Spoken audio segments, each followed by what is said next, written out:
오늘 우리가 읽은 이 본문은 22장, 23장, 24장 전체 말씀 중에 일부입니다. 이 내용은 거짓 선지자 발람에 대한 이야기입니다. 긴 내용이지만 제가 짧게 요약을 해드리겠습니다. 이제 불뱀 사건을 경험한 이스라엘 백성들에게 내면에 큰 변화가 왔습니다. 그래서 그들은 가나안 땅을 향해서 출발하게 되었는데, 과거에는 그들이 광야에서 살면서 유랑하는 생활을 했습니다. 매일매일 같은 일을 반복하면서 뭔가 움직여가는 것 같았지만 제자리를 도는 유랑 생활이었습니다. 그러나 이 사건을 경험한 후에 그들 마음속에 변화가 일어났어요. 원망, 불평을 이제는 멈추고 감사하고 하나님을 찬양하는 인생으로 바뀐 것입니다. 그러자 이제부터 그들의 유랑은 끝나고 가나안 땅을 향한 진군이 시작이 된 것입니다. 놀라운 것은 그들이 이제 진군하면서 여러 크고 작은 전쟁을 곧바로 겪게 되지만 전쟁을 할 때마다 그들은 승리합니다. 우리의 내면 세계가 바뀌면 이런 기적이 일어납니다. 하나님께서 우리를 도우십니다.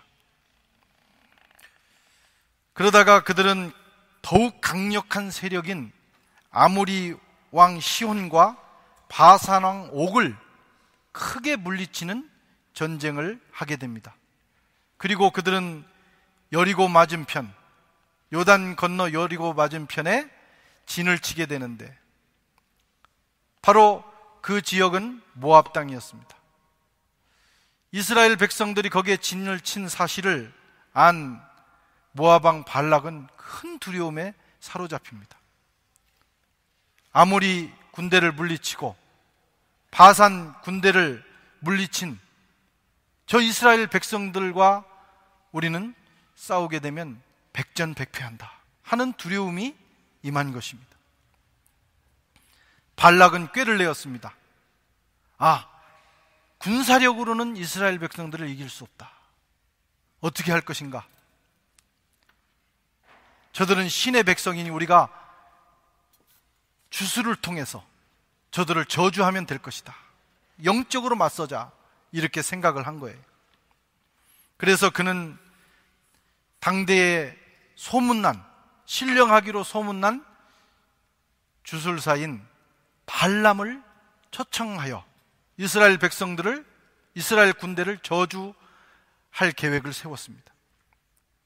모압 장로들과 미디안 장로들의 손에 복채를 잔뜩, 재물을 잔뜩 들려서 이제 발람을 찾아가서 발람을 초청을 합니다.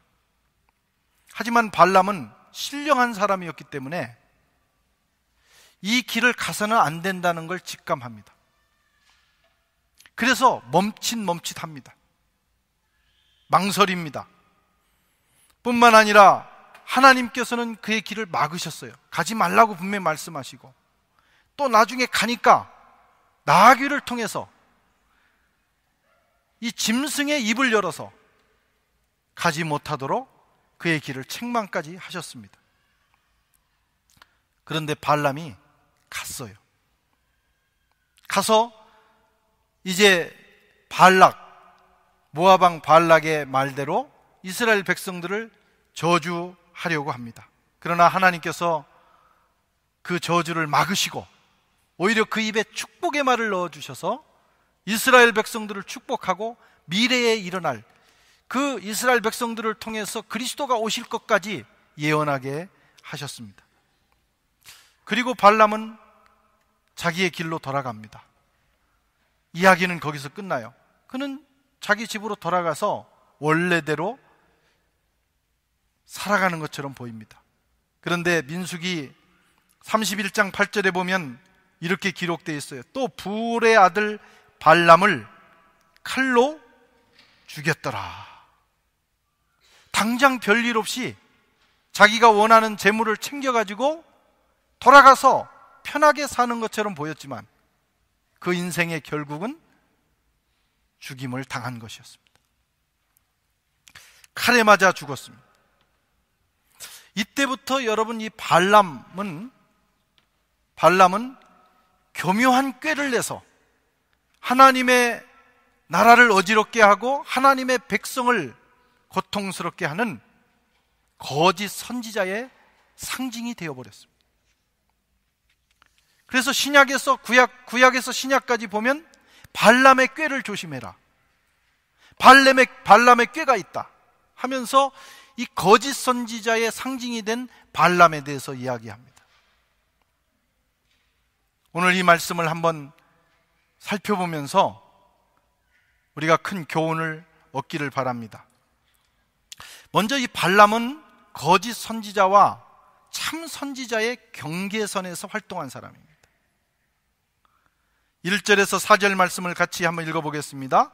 발람이 자기와 이스라엘을 축복하는 것을 여호와께서 선히 여기심을 보고 전과 같이 사수를 쓰지 아니하고 그 낯을 광야로 향하여 눈을 들어 이스라엘이 그 지파대로 하는 것을 보고 하나님의 신이 그 위에 임한, 그가 노래를 지어 부올의 아들 발람이 말하며 눈을 감았던 자가 말하며 하나님의 말씀을 듣는 자, 전능자의 이상을 보는 자, 엎드려서 눈뜬 자가 말하기를, 이렇게 하면서 예언을 시작을 합니다. 여러분, 발람은 신령한 사람이었어요. 오늘 본문에서 어떻게 소개합니까? 눈을 감았던 자. 그는 늘 기도하던 사람이었어요. 영성의 사람이었어요. 발람은 하나님의 말씀을 듣는 자였어요. 전능자의 이상을 봤습니다. 환상을 봤다. 여러분 중에 기도하면서 환상 보는 사람 있습니까? 기도하면 환상이 쫙 열리던가요? 발람은 엎드려 기도할 때마다 전능자의 이상을 보는 신령한 사람이었어요. 그는 엎드려서 기도할 때 신령한 세계를 보는 눈이 열렸습니다. 이 정도 되면 발람은 탁월한 선지자, 그런 재능을 가진 선지자였어요. 보통 사람이 아닙니다. 신령한 사람입니다. 그래서 발락이 그 소문을 듣고 이 사람을 초청한 것입니다. 그런데 그에게는 신령함은 있었지만 진리가 없었어요. 여러분, 신령하다고 방언을 말하고 환상을 보고 뭔가 영적인 기적을 행한다고 꼭 그 사람에게 진리가 있는 건 아닙니다. 그에게는 정말 중요한 진리가 없었어요. 그래서 그는 거짓 선지자가 된 것입니다. 오늘날에도 수많은 거짓 선지자들이 지상에서 활동합니다. 오늘날에도 참 목자와 거짓 목자 사이에서, 참 선지자와 거짓 선지자 사이에서, 진짜 성도와 거짓 성도 사이에서, 그 경계선에서 활동하는 사람들이 많이 있어요. 그들을 현대 신학적인 용어로는 이단과 사입이라고 합니다. 불어로는 뭐라고 할까요? 이단은 에레지,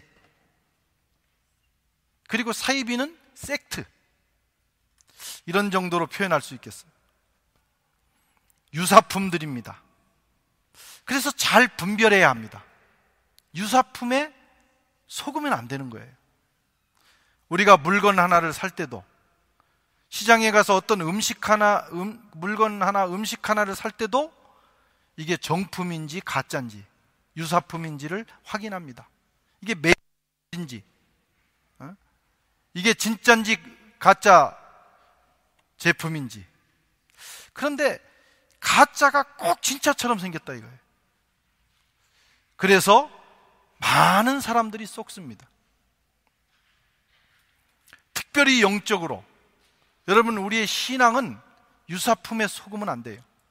세상 물건은 반품하거나 버리면 되지만 영적으로 한번 쏘아놓으면 그 영향이 오래가, 어쩌면 내 영혼을 좌우할 수도 있는 거예요.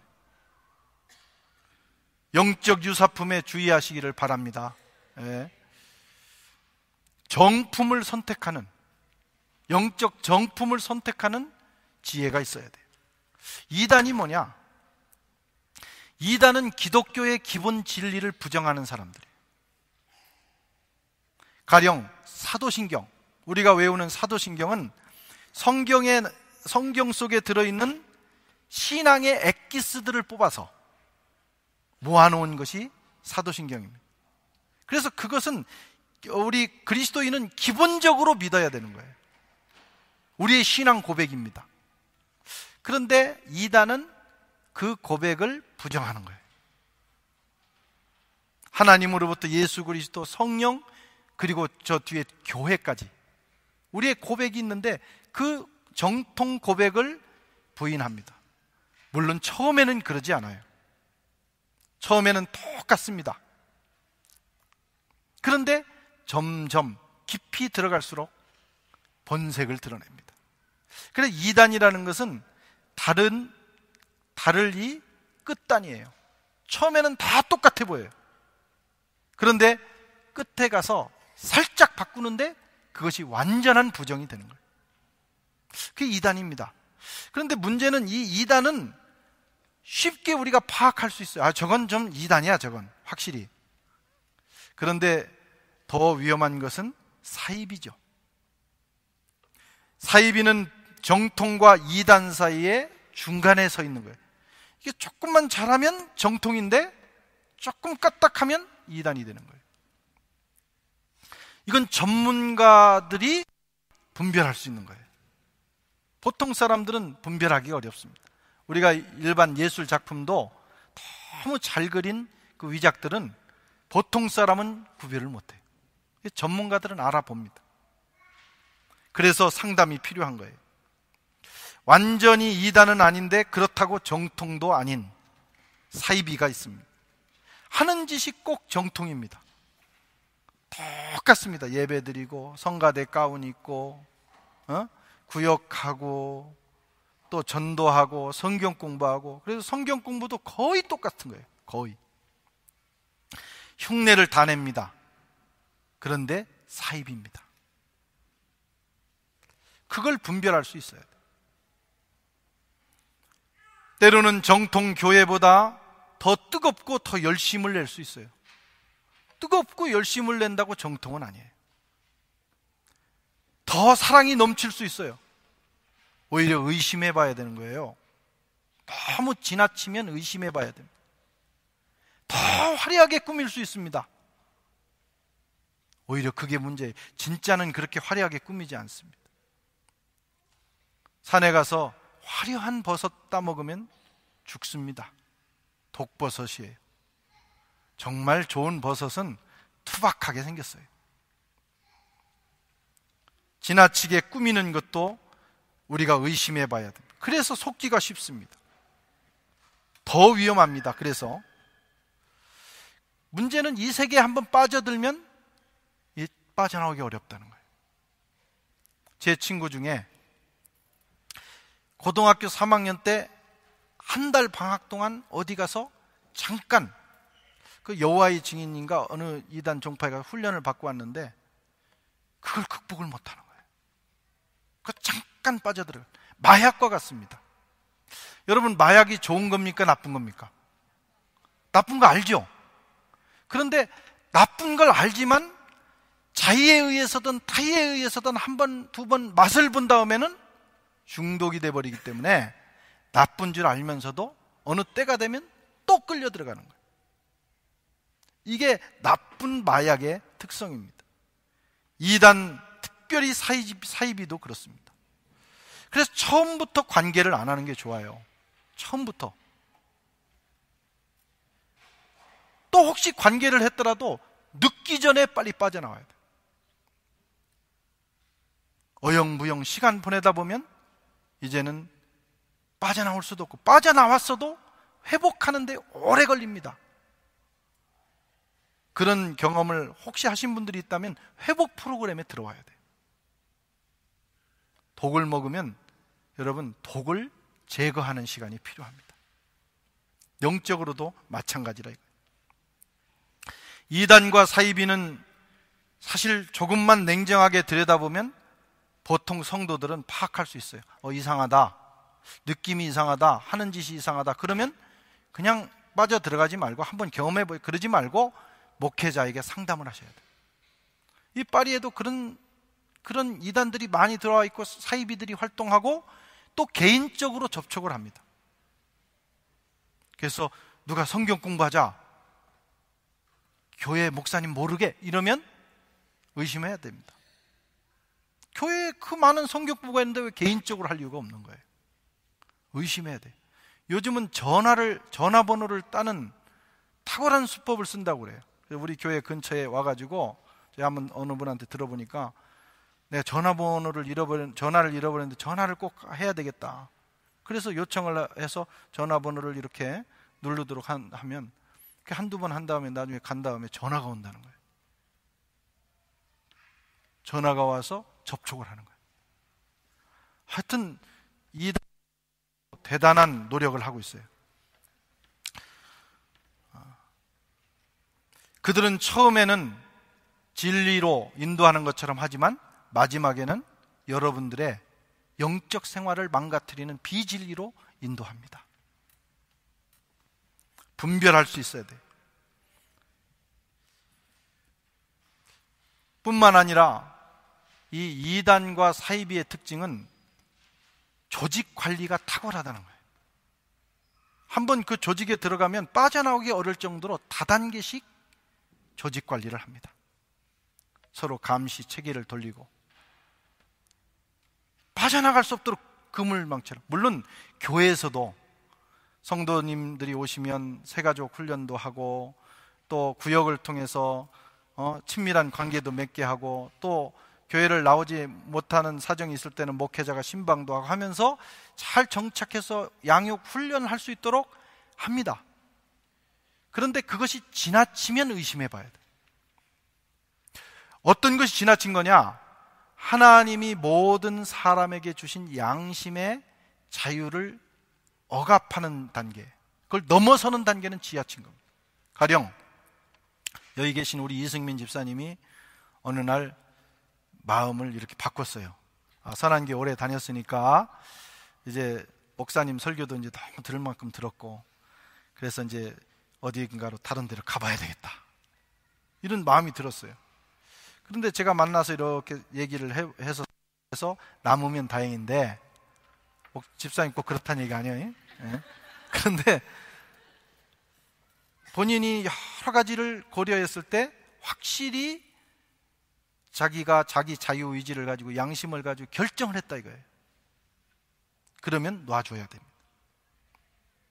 붙잡는 것보다 그것이 더 중요합니다. 하나님이 그 생명에게 주신 양심의 자유의 결정을 존중해야 되는 거예요. 그런데 공산당이나 이단들은 그렇지 않습니다. 위협하고 감시하고 어떤 청년들은 막 와서 계속 두드린다는 거예요. 그 어떤 그 외국에서 나온 그 이단, 그 여호와의 증인 이런 것들은 어떻게 주소를 알았는지 말이에요. 편지를 보내고 찾아오고 어떤 경우에는 꼭 설교할 때 찾아옵니다. 설교 준비할 때. 참 희한합니다. 그런 개인의 정보를 그런 식으로 파악을 해서 덤비는 것은 그것은 위법이에요. 개인의 양심의 자유를 넘어서서 그 이상으로 관리하는 것은 이단과 사이비성이 강하다. 그걸 생각을 하세요. 뿐만 아니라 목사나 영적 지도자를 지나치게 높입니다. 목사를 존중해야 돼요. 학교에서는 선생님을, 학생이, 가정에서는 가족들이 가장을, 교회에서는 목사를 존중해야 됩니다. 뒷담화하고 목사에 대해서 가십거리로 삼고 우리 모였으니까 오늘 목사님 흉 좀 보자 이래가지고 그런 재미로 살면 그 좋은 교인이 아니에요. 우리 교인들은 그런 교인이 없으리라고 믿습니다. 알면 저는 굉장히 상처받을 거예요. 존중받기를 원해요. 그러나 그 이상으로 높임을 받는 것은 위험한 거예요. 혹시 그걸 알더라도 누군가가 나를 그렇게 하면 목사가 먼저 안 된다고 그러지 말라고, 우린 형제 자매라고 그렇게 하고 겸손의 자리로 가야 돼요. 그런데 이단 사이비로 갈수록 사람을 신격화시킵니다. 주의해야 합니다. 뿐만 아니라 자기 교회와 자기 예배만 옳다고 주장하기 시작하면 의심해야 돼요. 그래서 이단 사이비들의 특징은 뭐냐면 이런 표현을 많이 씁니다. 기성교회. 자기 교회 외에 다른 교회는 기성교회라고 그래요. 기성복 그러듯이.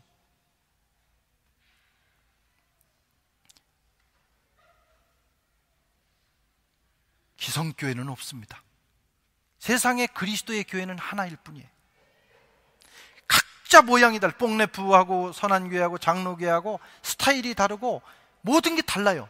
그래도 한 교회입니다. 기성교회가 어디 있어요? 그런데 그런 표현을 하면서 자기 교회만 절대적으로 옳다고 가르치면 교회론 이단이에요. 여러분,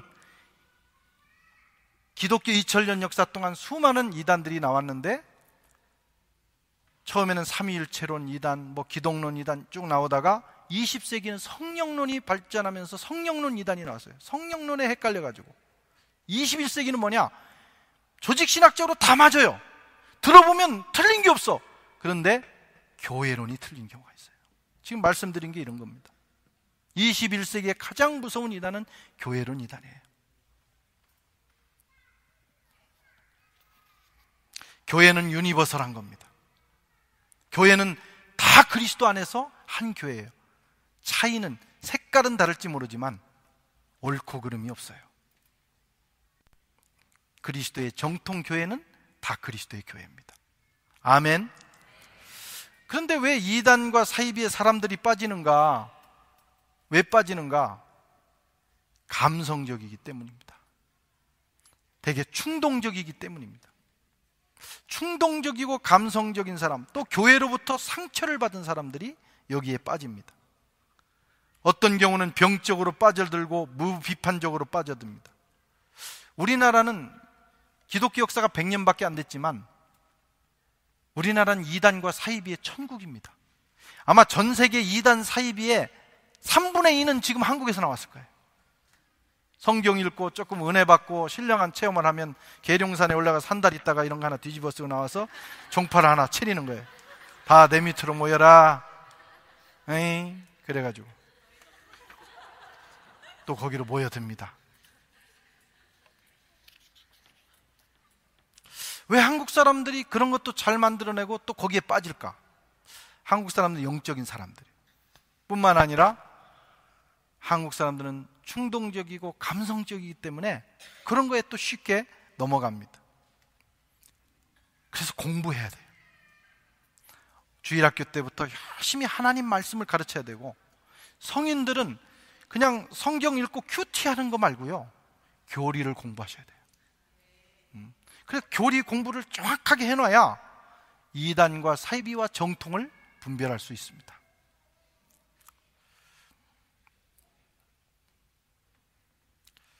오늘 이 발람은 이단과 사이비 사이, 참 선지자와 거짓 선지자 사이 경계선에 있다가 그만 거짓 선지자로 활동하게 되었어요.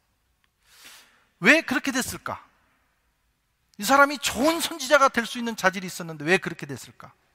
탐욕 때문입니다. 발락이 사절단을 보내는데 그 손에 복채를 들려보냅니다. 발람이 복채를 봤어요. 돈을 봤다 이거예요. 그걸 보자마자 갑자기 이성이 마비되고 욕심이 그를 지배했습니다. 그는 하나님의 뜻이 아닌 걸 알았어요. 그런데 단박에 거절하지 않았어요. 만나지도 말았어야 돼요. 그런데 그는 말합니다. 기도해 봅시다. 어디서 많이 듣던 얘기죠? 기도해 봅시다. 기도해 보겠습니다. 이 말은 대개 그리스도인들이 자기 마음을 숨길 때 사용하는 언어입니다. 진짜 기도하겠다는 게 아니고 마음은 다른 데 있는데 지금 대답할 수 없다는 거예요. 하나님께서 그가 기도했을 때 정확하게 말씀을 하십니다. 이 12절에 하나님이 발람에게 이르시되 너는 그들과 함께 가지도 말고 그 백성들을 저주하지도 말라. 그들은 복을 받은 자니라. 하나님이 말씀하셨어요. 그 돌려보냅니다. 그런데 이번엔 발락이 고관 대작들을 통해서 보내는 거예요. 그리고 더 많은 재물을 보냈겠죠. 그럼 어떻게 해야 돼요? 상대하지 말아야 돼요. 그런데 발람은 또 그들과 대화를 시작을 합니다. 그리고 말합니다. 기도해 보겠습니다. 욕심 때문입니다. 하나님은 하지 말라고 하셨고 분명히 그 뜻을 보여주셨는데 욕심이 그를 끌어간 것입니다. 그러자 하나님이 허락하십니다. 참 놀라운 일이에요. 하나님 뜻이, 그가 가는 것이 하나님 뜻이 아닌데 이 단계를 되니까 하나님 허락하셔요. 성경을 읽어보면 이런 일이 있어요.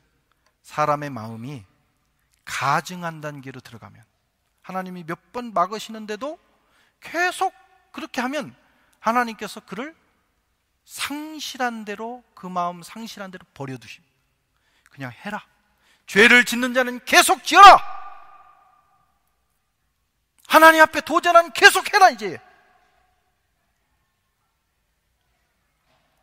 로마서 1장 28절에 또한 그들이 그 마음에 하나님 두기를 싫어하며 하나님께서 그들을 상실한 마음대로 내버려두사 합당하지 못한 일을 하게 하셨으니. 처음에는 하나님 막으시지만 가증한 단계가 되면 하나님이 허락하십니다. 그래도 하나님께서 또 한 번 막아주셔요. 가도록은 하시지만 나귀를 통해서 막습니다. 나귀 앞에 천사가 칼을 들고 나타납니다. 그 나귀가 깜짝 놀라가지고 멈추다는 거예요. 가라고. 못 가는 거예요. 그래서 박하게 하니까 이 나귀가 이 주인을 갖다가 담벼락에다가 밀쳐서 긁습니다.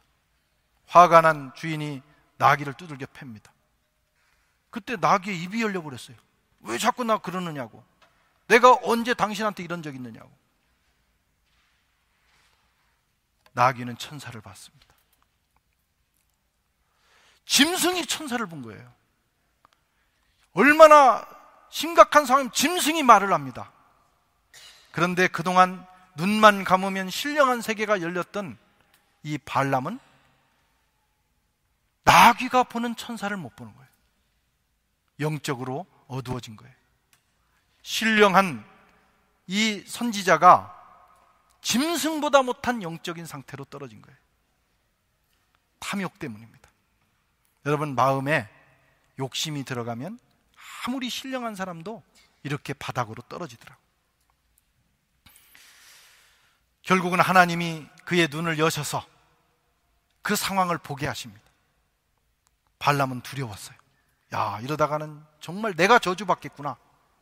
그리고 그는 가서 겁을 잔뜩 집어먹고 이제는 하나님이 시키는 대로 합니다.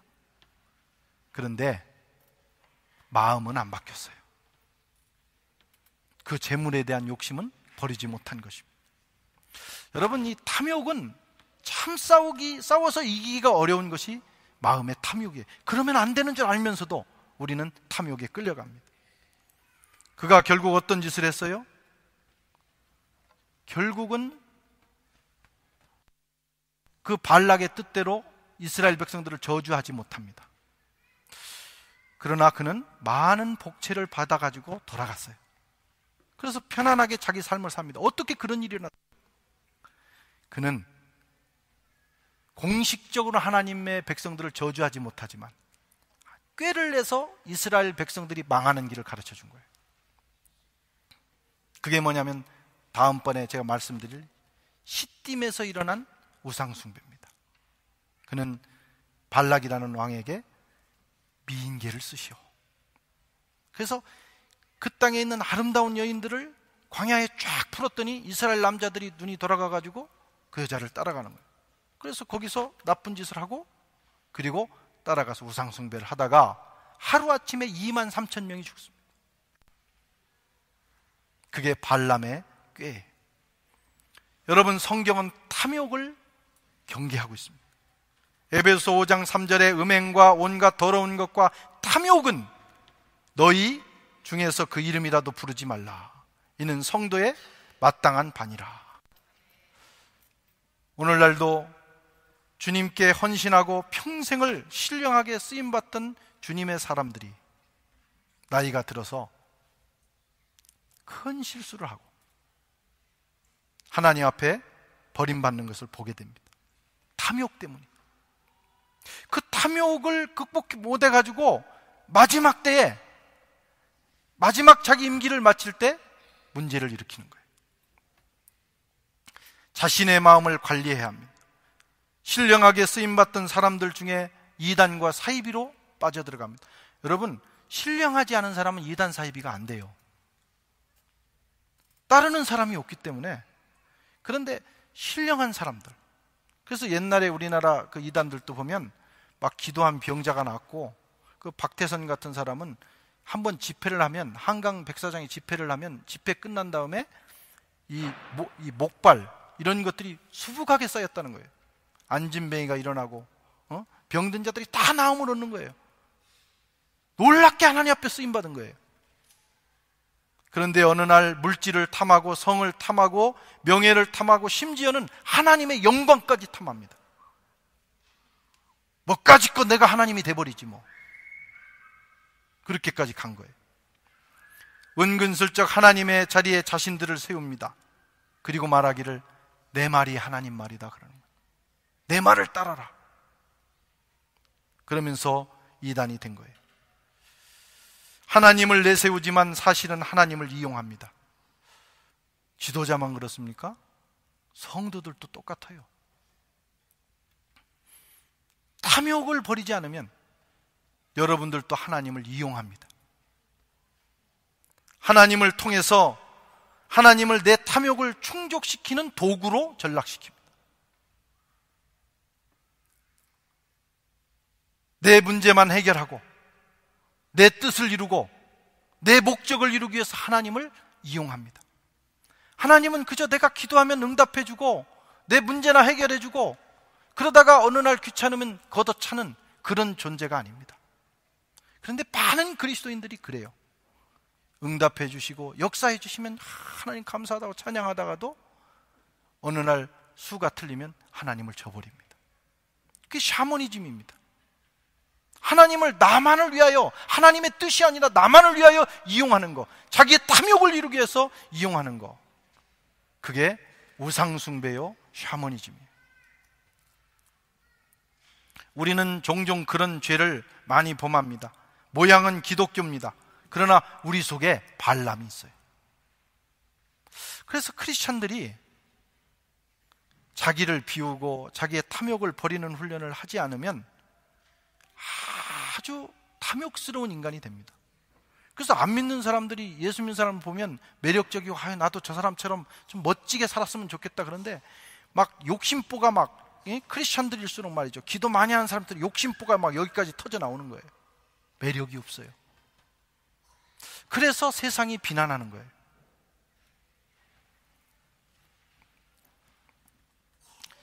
저와 여러분 속에 발람이 없는지, 우리 교회 안에 발람이 없는지, 프랑스 땅에 발람이 없는지 한번 냉정하게 살펴보셔야 합니다. 탐욕이 우리를 발람으로 만들어요. 나는 아니라고 하지 마십시다. 우리도 순식간에 발람이 돼요. 세 번째로 하나님은 발람의 저주를 막고 그의 백성을 축복하셨습니다. 18절에서 20절 읽겠습니다. 발람이 예언하여 이르기를 발락이여 일어나 들을지어다. 십보르의 아들이여 내게 자세히 들으라. 하나님은 사람이시니 거짓말을 하지 않으시고 인생이 아니시니 후회가 없으시다. 어찌 그 말씀하신 바를 행치 아니하시며 하신 말씀을 실행하지 않으시니 내가 축복한 것을 받았으니 그가 주신 복을 내가 돌이키지 않으리라. 아멘. 이것이 우리의 희망입니다. 하나님이 한번 축복하기로 작정하신 자는 그 축복을 아무도 막지 못한다는 거예요. 하나님이 한번 사랑하는 그 어떤 것도 하나님의 사랑에서 우리를 끊을 수 없다라는 거예요. 로마서 3장 38장 38절에도 내가 확신하노니 사망이나 생명이나 천사들이나 권세자들이나 현재일이나 장래일이나 능력이나 높음이나 기쁨이나 그 어떤 피조물이라도 우리를 우리 주 예수 그리스도의 안에 있는 사랑에서 끊을 수 없으리라. 아멘. 우리는 이것을 믿어요. 비진리가 진리를 이기지 못한다는 걸 믿습니다. 악한 자가 하나님의 백성을 결단코 저주하지 못한다는 걸 믿습니다. 우리는 예수 믿으면서도 그런 거에 대해서 겁내는 사람들, 이러다가 저주받으면 어떡할까? 또 그런 이단과 사이비에서 빠져나올 때도요, 그 저주의 마법에 대한 두려움이 있어요. 그래서 혹시 내가 저주받으면 어떡할까? 그 어떤 영향을 받으면 어떡할까? 하나님이 지켜주십니다. 두려워하지 마십시오. 오늘 본문에 이렇게 돼 있어요. 내가 축복할 것을 받았으니, 옛날 성경에는 내가 복을 명받았으니 이 복을 내가 돌이키지 못하리라. 하나님께서 한번 복을 명령하시면 막을 자가 없는 거예요. 우리를 저주할 수 없습니다. 세계 역사를 보십시오. 이스라엘 민족은 수천 년 동안 수많은 민족이 이스라엘을 무너뜨리기 위해서 몸부림쳤어요. 그러나 여러분, 이스라엘은 모든 민족 중에 하나님이 택하시고 복 주신 민족이에요. 그렇기 때문에 다른 민족은 다 무너졌어도 그 민족은 지금도 살아있는 거예요. 저는 하나님께서 이 21세기에 대한민국을 복 주신 민족으로 믿습니다. 선교를 위하여, 마지막 주님 오실 날을 위하여 하나님은 우리 민족을 축복하셨어요. 동방의 조용한 나라, 잘 살 수 있는 어떤 조건도 없는 나라, 거기에 교회를 일으키시고 수많은 선교사를 세상에 파송하시고, 저 강대국들이 그렇게 몰려오지만, 당장 망할 것 같지만 망하지 않는 이유는 하나님께서 우리 민족을 축복하셨기 때문이에요. 우리는 두려워하지 말아야 합니다. 대신에 우리에게 주신 그 축복을 선교를 통하여 나눠야 돼요. 하나님 그걸 위해서 우리 민족을 복 주신 것입니다. 사랑하는 성도 여러분, 발람은 참 선지자와 거짓 선지자 사이에서 탐욕을 숨기고 활동했던 선지자입니다. 그래서 그는 거짓 선지자가 되었습니다. 탐욕과 싸워야 됩니다. 먼저 저부터, 그리고 우리 교인들 모두 내 속에 탐욕은 없는지, 내가 신앙생활을 욕심으로 하는 건 아닌지, 또 우리 교회 안에 이 프랑스 땅에 발람의 역사는 없는지 분별하고 또 막아내야 합니다. 그러나 두려워하지는 마십시오. 하나님께서 저와 여러분들을 축복하시고, 우리 교회를 축복하시고, 우리 민족을 축복하시기 때문입니다.